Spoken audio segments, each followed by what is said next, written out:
The conference room was silent, with that tense silence that only repressed, unbridled emotions can produce.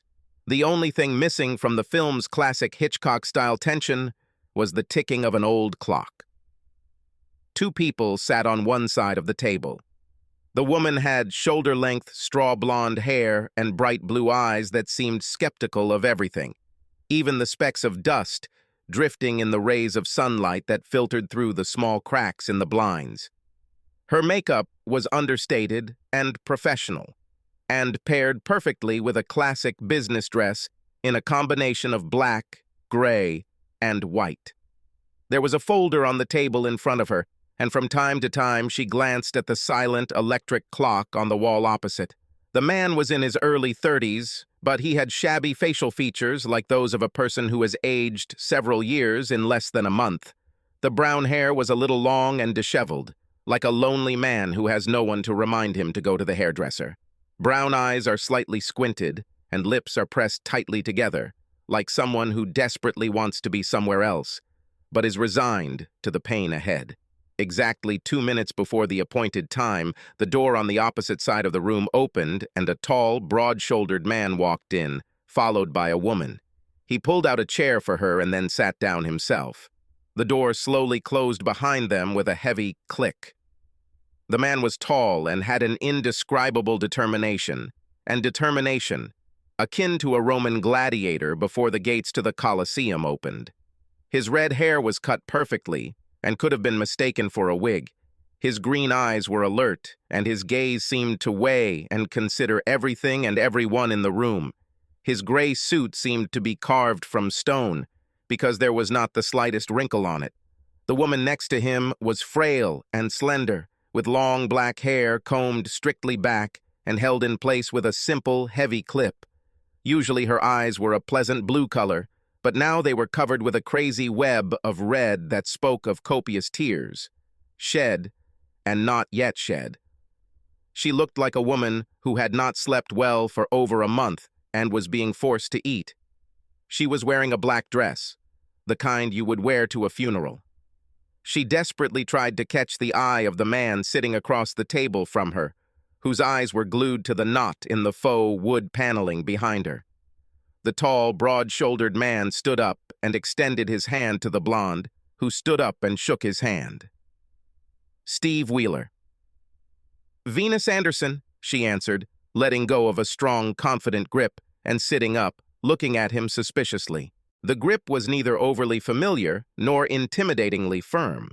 He did not openly press his height or obvious advantages in physical strength, but treated her as a fellow gladiator. It was unusual enough to cause a flash of bewilderment, which she quickly dismissed. She opened the folder in front of her, picked up a neatly printed death sentence for marriage, and said, "I hope that you will consider my client's offer more than fair." In fact, she did not need to read the text, since she typed it herself, based on agreements with her client, my grandfather Williams, who sat stoically next to her. She used her best, most reasonable voice, hoping that the pain would start to go away the sooner the stitches were removed.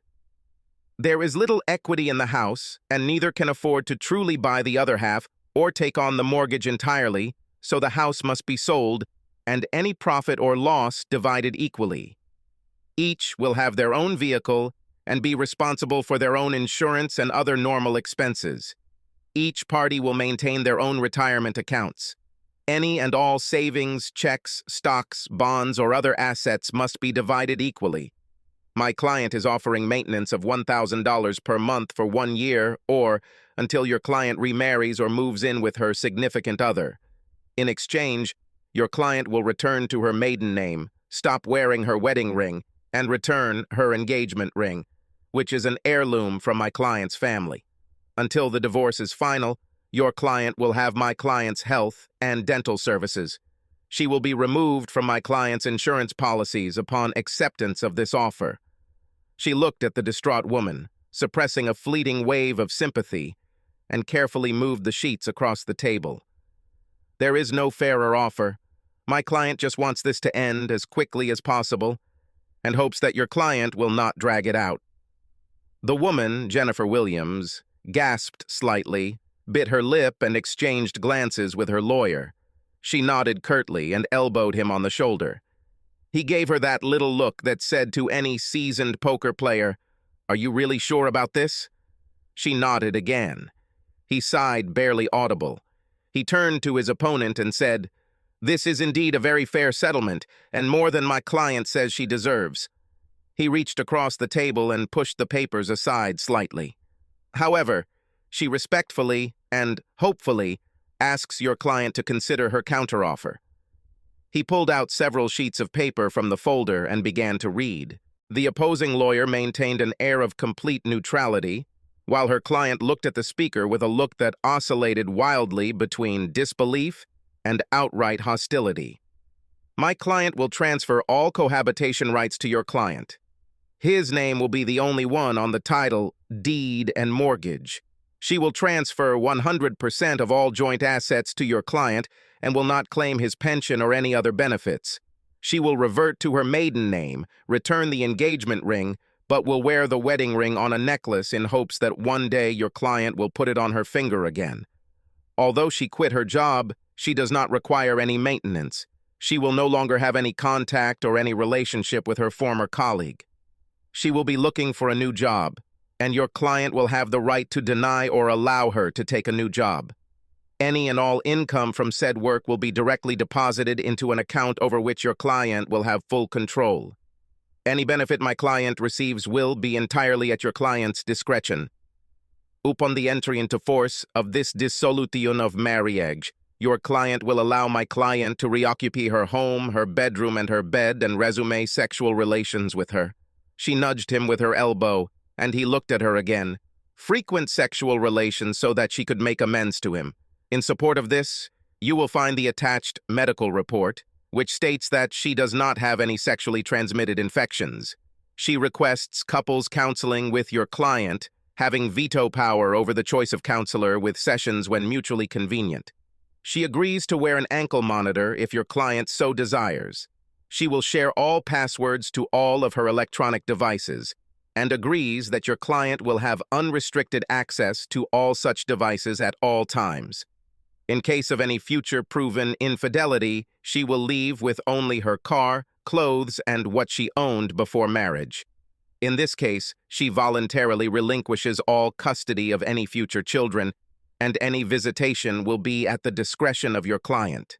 She also agrees that your client may have, at any time in the future, an external sexual relationship of no more than 3 encounters, and my client will not say a word about it or take any negative or harmful action against your client, as she considers it is like a just punishment for allowing lust to overcome love, honor, and common sense. She only asks that you let her know when the meetings are over." He paused, and his client elbowed him sharply again. He cleared his throat and continued, "So that she can prove to him that he will never be able to find a better partner anywhere. She is bitterly aware that she is on the verge of losing the best friend she has ever had." He looked up and moved his papers a few inches towards his colleague. "She already signed it, and your client will probably never receive more complete remorse. Yes, remorse and love." Bob's face had gone from stony to doubtful, to incredulous, to now firmly set on anger. "Damn you, Jennifer, damn you," he muttered through clenched teeth, and barely keeping himself under control, stood up, pushed back his chair, entered one of the small side conference rooms, and slammed the door behind him. None of the rooms were completely soundproof, and the cry of primal frustration was clearly audible, but not deafening. Jennifer began to stand up with the clear intention of following him, but Ms. Anderson was even faster than Mr. Wheeler and leaned across the table, opening her palm up, and said quietly, "Let him figure it out himself." For several minutes, the sounds of banging on walls, kicking furniture, and obscene shouting could be clearly heard in the large conference room, but there was no response to them, as both lawyers avoided looking at each other while Jennifer stared anxiously at the door. Her lips trembled. A little less than 5 minutes later, the stomping and swearing stopped, and intermittent signs were heard. The door opened, as usual. Not with a push, not suddenly swung open, but opened at a normal speed and quite softly. Bob, refusing to look at anything other than the papers on his desk, pulled up his chair, sat down, and pulled the papers towards him. "A pen," he said into space. After a moment of confusion, the lawyer handed him a pen. He quickly began crossing out something in the text and adding something new. "Jennifer must sign all changes, right?" he growled, addressing no one in particular. "Yes. After she already signed, she would need to sign again for any changes," Steve agreed gently. "I hereby withdraw the petition for dissolution of marriage," Bob said through clenched teeth, forcing himself to write slowly and legibly. "Subject to the following conditions. I accept sole ownership of the house, but only until the birth of the first child, after which ownership will be joint. All assets remain joint, but any transaction over $500 other than the deposit will require both signatures. If a co-worker attempts to continue contact of any kind, Jennifer will stop contact, notify me immediately, and we will jointly file for a restraining order. I agree to a consultation, and we will begin the search tomorrow. I accept the punishment for future infidelity, but it will apply to both of us." He raised his eyes and gazed at his wife's tear-stained face, then returned to the document. "How you could be married to me for 3 fucking years and think that I would ever deprive children of their mother is beyond me. Unless there are medical, mental, or physical safety issues to consider, custody of the children should be shared and visitation should be unlimited." He scribbled a little more and then spoke, his voice trembling with tension. He looked up again and barked, "And how could you offer sex for revenge? I have never wanted anyone but you, and there is no way I will agree to this. Did you understand this?" A single groan escaped him, but he managed to swallow it. "You hurt me. You tore my heart out. I didn't think there was so much pain in the world until it happened to me." She sobbed, ran around the table, and threw herself into his arms. Ms. Anderson pulled up a chair to keep it from falling, and the husband and wife curled up in grief and relief, crying in each other's arms and muttering promises, apologies, and threats as their lawyers handed the amended document to each other. As the insistent kissing began, Mr. Wheeler cleared his throat loudly to get their attention. They looked at him, but refused to let go of the hug. "I would recommend that you not return home tonight. Neutral territory sounds like a good idea since you'll have to do a lot of talking, and not just talking. I hope for the good. The Ramada is across the street, and they have reasonable room service and a full arsenal of complimentary toiletries." He reached into his inside jacket pocket and handed Bob 3 business cards. "These are respected and very successful consultants who specialize in building relationships, not in persuading people into divorce. They are highly recommended." He smiled fleetingly.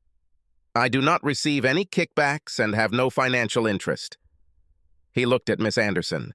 "I will formally finalize this document as a postnuptial agreement and send it to Ms. Anderson's office for approval. She can let you know when everything is ready to sign." He took a deep breath. "I'm a lawyer, not a consultant, but I will say that you two have been through some really tough times. The euphoria and relief of avoiding an immediate divorce will pass, and there are some obvious issues that need to be addressed with love, patience, and understanding. So seek professional help as soon as possible and work on it. Work hard at it. I don't want to make any more money from your conflict, but I'm willing to provide drafting of wills, trust funds for children, and other similar services." He finished with a wry smile. The couple nodded, managed to stand up, and all shook hands. "At the Ramada?" asked Bob. Jennifer nodded. "I have a lot to catch up on, and the sooner I start, the better." They walked out of the conference room holding hands as their lawyers looked after them.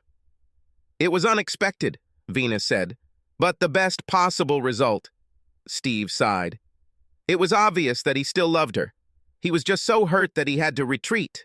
I know she was repentant. In fact, she was one step away from committing suicide. Her parents were furious, and she knows that she has a very long probation period. To do something so thoughtless is egregious, but almost losing everything is extremely sobering." Steve looked at Venus directly with some determination. Personally, I think that once a deceiver, always a deceiver is too categorical. After all, if there is no such thing as redemption, what hope does the rest of us hopelessly flawed human beings have? He shook himself. Sorry, I was deeply immersed in philosophy. I haven't heard much about your practice, Venus said in a measured tone. Are you assessing the opposition? Steve grinned back. I admit that I haven't heard much about you either. They looked at each other like two samurai, professionally curious who will take the first step and how this step may end. Well, I have a freezer in my apartment full of microwave food and I want to celebrate. Would you like to join me for dinner? Of course, after carrying out all the necessary checks to avoid any manifestations of impropriety, he added. Venus laughed, carefully examining his open expression. Well, since I only have 3-day-old soup waiting to be reheated in my apartment, dinner somewhere else sounds good. Offers? Walker, Steve said immediately. Venus raised an eyebrow. I have not been there. It's relatively new, fairly quiet, has a varied menu, is quite reasonably priced, and, most importantly, is within walking distance. Show me the way. The Walker restaurant was everything it was advertised to be, and a respectable waitress with a calm smile and professional manner immediately ushered them to a quiet booth at the back of the room. I'm Marlene, and I will serve you. Where to begin? Steve raised an eyebrow at Venus, and she said, Homemade Chablis and a glass of water, please. Same thing, please, Marlene. So, tonight's specials are lobster bisque, crab rolls, Tuscan ratatouille, and lemon mousse with maraschino cherries and whipped cream. Be right back. They looked at each other for a minute. Two samurai, still fearful potential opponents. Steve's expression changed as he consciously decided to be vulnerable first. University of Pennsylvania. Cary Law School.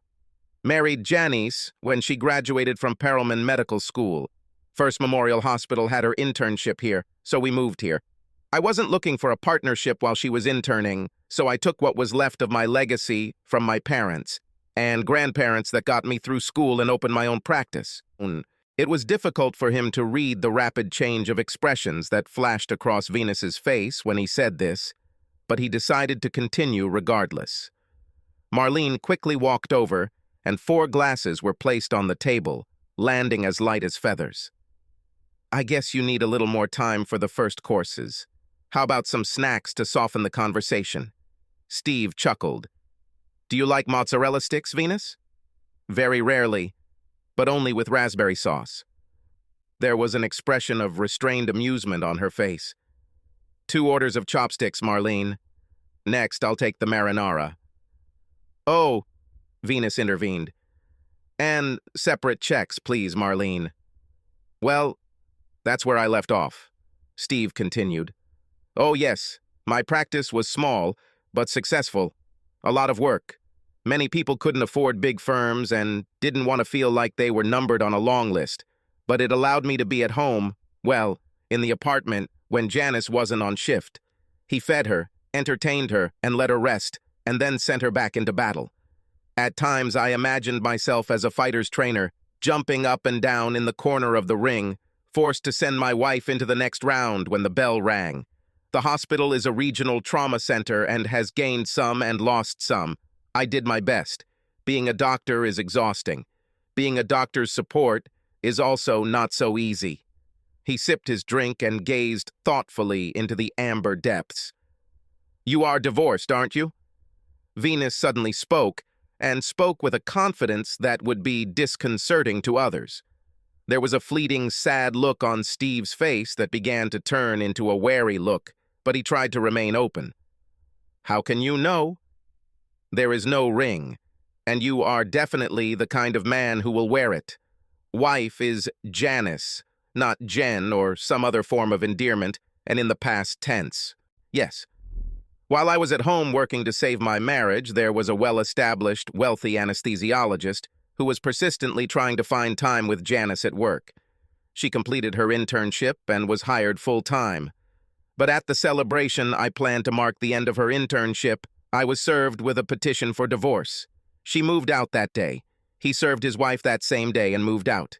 They began to live together. Not wanting to have a fool as a client, I hired my own lawyer, Jack Hardesty.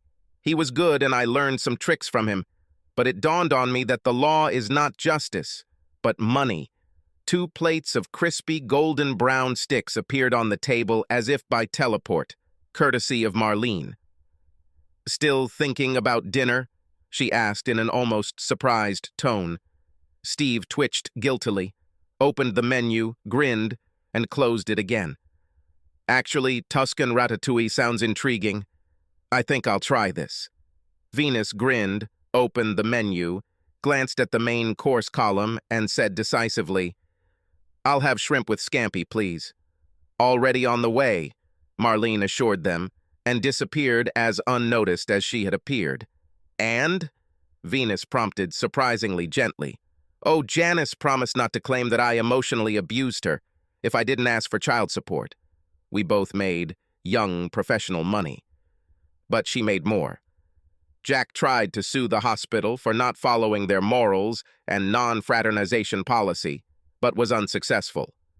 "At all?" Venus asked in surprise. Steve shook his head.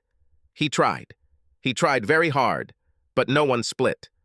Ultimately, we could not prove that they had ever done anything on hospital grounds or at any official event, or anything else, period.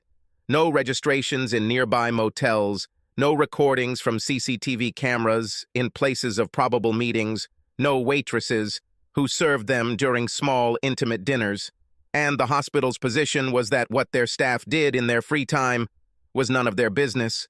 Doctors, nurses, technicians, even hospital guards have a hard time in the hospital. In the end, Jack couldn't get anyone to admit in the slightest that they knew or even suspected that some kind of prank was going on. As much as anyone he talked to, or his private investigator talked to, would say it surprised the hell out of them when the two of them walked into the rescheduled party hand in hand, announced their engagement, and spent the evening dancing dirty on the dance floor. The anesthesiologist cut and cut off his wife, used the best divorce lawyer in the state, and proceeded to throw his wife and their small child overboard, to the point where she had to move back home to Oregon to stay with her parents and start over. There was a gloomy, significant pause. I, of course it turned out, had no idea what kind of woman I married. They deserve each other. Steve resisted the urge to gulp down his drink and took a sip instead. He had a firm rule, only 1 drink per event. He didn't need a reputation as a drunk. In fact, he hadn't gotten drunk since he graduated from pre-law school, and the night he was filed for divorce. He was alone in the conference room of the restaurant where he was throwing a party for Janice. No one showed up, except the processing server. Jack learned that day Janice told everyone invited that the location of the party had been changed, and Janice's relatives were also informed on the same day. According to later statements, staff were surprised when they were informed of an upcoming family carousel at another party. He was left with a lot of leftovers, a big bill, and an open bar with confused and sympathetic staff. They made sure he returned to his half-empty apartment and lay down in his empty double bed, with a bottle of champagne in a bucket of melted ice and rose petals dried and curled on the floor and blanket. He shook himself. The dark memories didn't help. The stabbing pain subsided, but the pain did not go away completely. "I'm sorry this happened to you," Venus said quietly, then ate one of her sticks to give him some time to recover. "Well, life goes on," Steve noted with a forced chuckle that sounded more like annoyance. "Business is going well. Life is a little lonely. Parents and grandparents are gone. An older sister and a younger brother, both out of state, are happily married and very closely associated with their families." He ate some of his snacks and then added dark humor. "I think my only nightmare is wondering if I'll get into an accident and end up on my ex-wife's operating table with her new husband as my anesthesiologist. Will she try extra hard to save me to avoid the embarrassment of not saving her ex-husband?" Or will she slip up a little to bury any nagging feelings that there is someone who knows what kind of person she really is? They finished their appetizers, and Steve noted that Venus was sipping her only drink and probably had her own rules, too. When the first courses arrived, Marlene invited them to enjoy them, cleared away the empty plates of appetizers, and left. There was an awkward silence for a minute or two as they examined their food and each other. So, Indiana University, Maurer School of Law. I went through it with honor and a huge debt. I moved here to take a position with Castor, Creamer, and Connors, and I immediately rushed into the fight for partnership. Long hours, late nights. I always strive to get ahead of other colleagues and am completely paranoid that they might get ahead of me. Steve decided to rely on his gut instinct. You are also divorced. Vena stared at her plate for a moment and then nodded reluctantly. Jimmy Fallon. High school students in love. We grew up together. Everyone thought we were perfect for each other. We thought so too. We studied at university together. I studied at the Faculty of Law. He studied at the Faculty of Construction. She got married when she graduated from law school. He graduated early with a master's degree and got a job at a very prestigious firm of architectural engineers. He was their golden boy. Oh. Immediately attracted the attention of the general director. He was great. While I was burning myself out trying to become a partner, he was a key player in several multi-million-dollar deals. He tried to support me like you supported your ex-wife, but I was always tense. I took it out on him. Whenever there was an event at his work, I would find an excuse to skip it and work harder. I later heard that his colleagues thought he had made me up because they had never seen him with his wife. But whenever there was an event at my work, I took him with me and showed him, and then spent a little time with him. Steve, somewhat alarmed, stopped eating and felt tense. Marlene scurried past, filled their glasses with water, and disappeared again. Venus let out a deep, deep sigh that ended with a slight tremble. You know the big law firms. They are extremely skilled at keeping their partner's carrot just out of reach, and I was determined. Several sessions with a therapist after that hinted that I was subconsciously competing not only with other colleagues, but also with Jimmy. I wanted to be at least as successful as him. And then one day I returned to the apartment, very late, as usual, and discovered that all his things had disappeared, and the ring was lying on top of the envelope with the divorce application. Finally, she looked up. I had a real spasm. And I'm ashamed to admit that my first thought was, how could he do this to me? Not, how could he do this to us? She shrugged. It turns out that while I was single-mindedly achieving success, Jimmy attracted the attention of the CEO's youngest daughter. I suspect the CEO saw this as the perfect opportunity to make sure the new golden boy didn't jump ship for greener pastures. I'm pretty sure they both, perhaps all of them, worked on it for 2 years, while I was emotionally, physically, and yes, largely sexually absent from what should have been my most important relationship. Knowing Jimmy, I'm pretty sure he didn't cheat on me before the divorce. I don't know if this should make me feel better or not. She picked at her food as if deep in thought, and Steve pondered the question as well. Unlike you, I was a fool as a lawyer. I was inadequate and determined to get Jimmy back. I wasn't going to let him make me look like a fool. I was a great lawyer, so I represented myself. The judge asked 3 times if I needed another lawyer, and the 3rd time, I was a little harsh and told her no. She looked at me with sad humor. Serious mistake. And I ran into Jack Hardesty. With your lawyer. Boss Jimmy pulled out the big guns. Oh, Steve exclaimed without even thinking. Among the city's family law circles, Jack was a real shark. Maybe not the biggest shark, but definitely in the great white shark class. Not that it did Steve much good at the time. Janice and that asshole did a great job covering their tracks.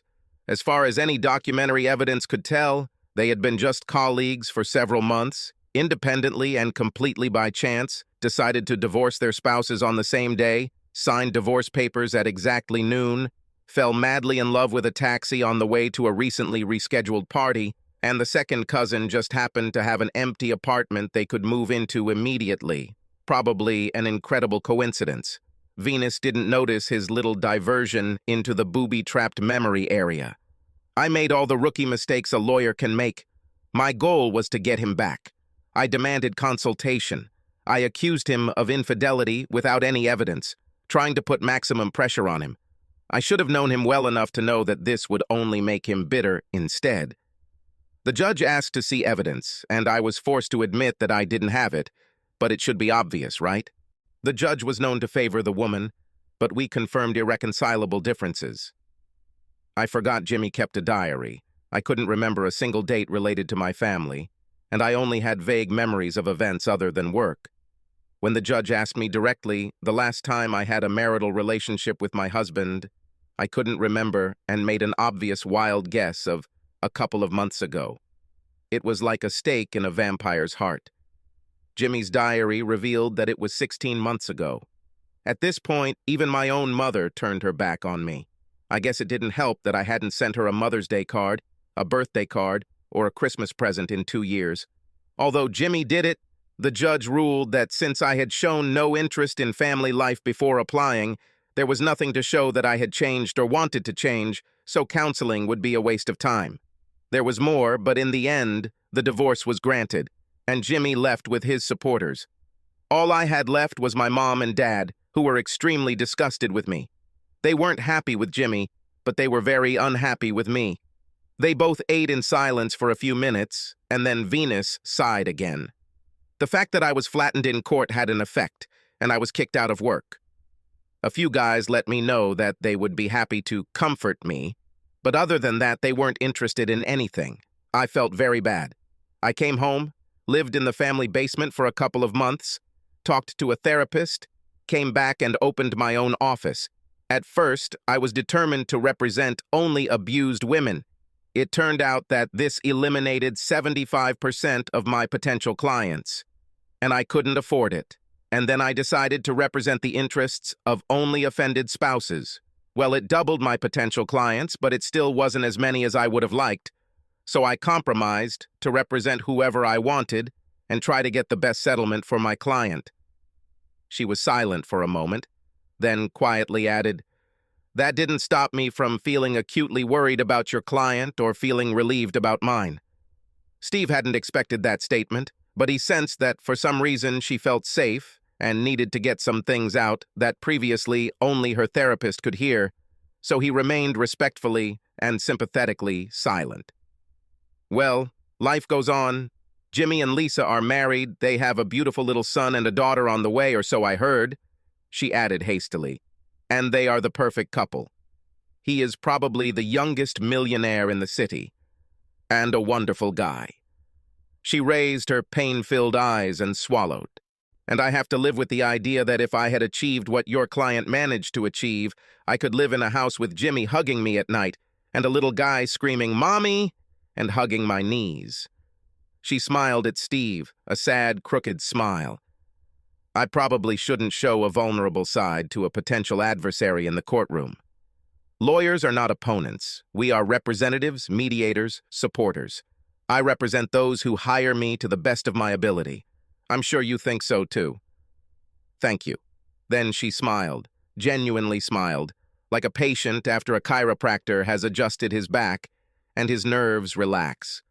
"I don't think I've ever demonstrated a strategy today. Did you expect this to work?" "Oh, this? I call it Way of the Wolf, and I had high hopes. I know my client had desperately high hopes." "The Way of the Wolf? You mean the packs of furry, fanged, bloodthirsty predators that tear apart moose, reindeer, and the like?" she asked incredulously. He laughed, a quiet, charming laugh, and then nodded, and then shook his head. "This is one side, yes, but they are also fiercely loyal, dedicated pack hunters with a strict hierarchy, one for all and all for one. If a pack member insults or challenges the alpha, there are really only 3 possible outcomes. A big battle occurs and the challenger becomes alpha on the corpse of the previous alpha, or the challenger is killed. Or the challenger runs away and becomes a lone wolf. And finally, surrender. The criminal rolls over onto his back and surrenders himself to the alpha's complete mercy. Complete surrender. The final apology, 'My fate is in your hands.' An alpha can easily disembowel or rip out a throat, but usually it's just a throat or ear bite to show who's boss. The apology is accepted, and the pack continues to function. He took a sip of his drink, ignoring Venus's gaze.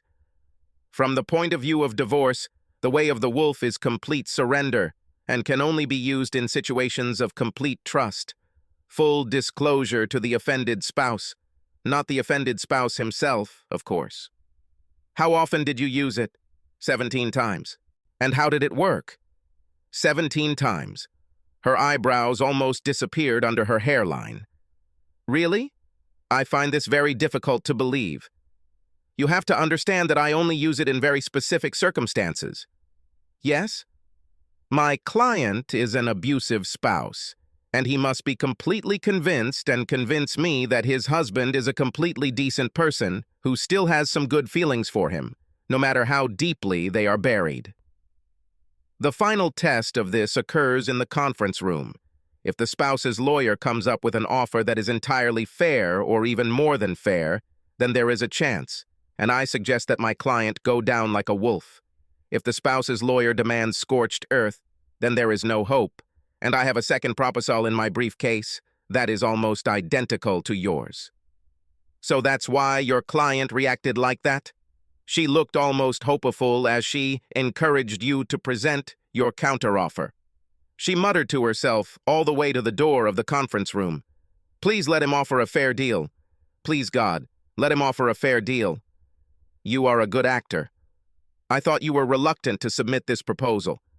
This is part of the strategy, not a lie. Maybe a little theatricality. And I don't want a desperately hopeful spouse to have those hopes dashed. I guess this is sort of the final Hail Mary pass in family law. He chewed a little more, swallowing thoughtfully before continuing. My client should actually be willing to sign this offer. This offer is not a bluff or the start of negotiations. It must be an honest offer before God. I let them know that in order to show genuine good faith, they must sign it in advance. And if their spouse accepts it and signs exactly as proposed, they must be willing to sacrifice everything and live according to it. There are many people who could not or did not want to take the risk and went for divorce. My client signed today without hesitation. Heck, she was willing to volunteer to wear a titanium chastity belt and weld it to herself if that's what it took to get her husband back. She was devastated by what she had done. Personally, I think that bastard put some kind of drug in her drink. Not enough to knock her out or send her to seventh heaven, but enough to make her very susceptible to suggestion. By the third time, he was practically blackmailing her that he would tell her husband if she pushed him away. This was when the husband caught them. Of course, her husband was in no mood to listen, and she had no evidence, so that's how they ended up here. This could be considered a big risk, Venus suggested, seeming to pay attention to the plump shrimp, but actually enjoying his voice. The voice was rich and reeked of careful thought and complete intelligence. A snake oil salesman a century ago with a voice like that would have been a millionaire, but Steve was selling hope and truth. He was intriguing. Yes, that was the same word. Well, I don't even suggest that as an option if the spouse has committed a truly unforgivable sin. No matter what, repentant, he didn't seem to. What do you consider unforgivable? He shrugged, considered taking another drink for a moment, and rushed forward. If the offending spouse had a cold, calculating, long-term affair, especially with a friend or family member, if the offending spouse became pregnant by another man or another woman, became pregnant by him, if the offended spouse learned about the affair in a public and humiliating manner, if there were betrayal with several partners, if the offended spouse has recorded evidence that the offending spouse disrespected, demonized, spoke nasty things about him, desecrating the marital bed, if the offending spouse contracts an STD, especially one that is incurable or one that renders him infertile, if the abusive spouse saw the offending spouse perform sexual acts that the legitimate spouse was categorically denied, or the cheating spouse absolutely refused any physical affection during the affair. So these are pretty much marriage killers. Something like the asteroid that made the dinosaurs go extinct. If such a cheating spouse dictates his own proposal of total surrender, I will put it on the table, and the other spouse will decide what to do. I will submit a request for consultation if this is what my client insists on. I am their representative, not a judge, although I will always give my true and honest opinion that they are wasting their time." He sighed. "This often happens if I represent an offending spouse who may end up very poor because of the prenuptial agreement. How many of those 17 simply signed, so that the perpetrators simply have to abide by such an agreement? 3. The other 14 made some changes to make it more balanced, and 2 of the 3 returned to amend the post-marital agreement. The third got divorced, then saw that she fulfilled the agreement humbly and without complaint, and remarried her on the first anniversary of the divorce. I'm glad that everything is working out for them. Really glad." She looked at him slyly. "But how do you know I won't use it against you?" "You won't do this," Steve smiled. "You cannot." "What do you mean?" "The thing is, my particular strategy only works if both spouses are decent and, deep down, really want to find some way to stay together and get through this." He looked a little confused, but for some reason, trusting this woman, the opposing lawyer, seemed like the right decision. "A couple of lawyers with whom I worked before, when they called to set up a meeting time, they casually remark that their client, the aggrieved spouse, will put a perfectly fair offer on the table, and I can offer my client, if he really feels guilty, but wants to get a chance at forgiveness at any cost, to try to make a counter-offer, complete and unlimited surrender. However, my client may not agree to take such a risk. Not that I approve of it, but in this case, the right path is first a divorce, and then a new love interest. Sometimes it can work out." Venus looked at him, looked as if she intended to look inside him and read the fine print in his soul. His answering gaze slid past her defenses and mental scars and penetrated inside. They both looked away at the same time with funny laughs and chatted about trifles for the rest of the dinner. As they stood at the entrance to the restaurant, ready to go their separate ways, Steve turned to Venus and said, "Oh, counselor, Way of the Wolf is in no way patented, copyrighted, or trademarked. Feel free to use it where you see fit." She smiled back. "Sincerely, I will do so. Thank you. See you later." They went in opposite directions, but after about 30 feet they both turned their heads to look behind them. They made eye contact, blushed, and smiled slightly shyly, and then turned back and concentrated on not bumping into the other pedestrians. Subscribe to our channel so that your second chaff doesn't cheat on you, and go ahead and listen to the next story, because this story is nothing compared to the next one. If you're under 18, don't even think about listening to the next one.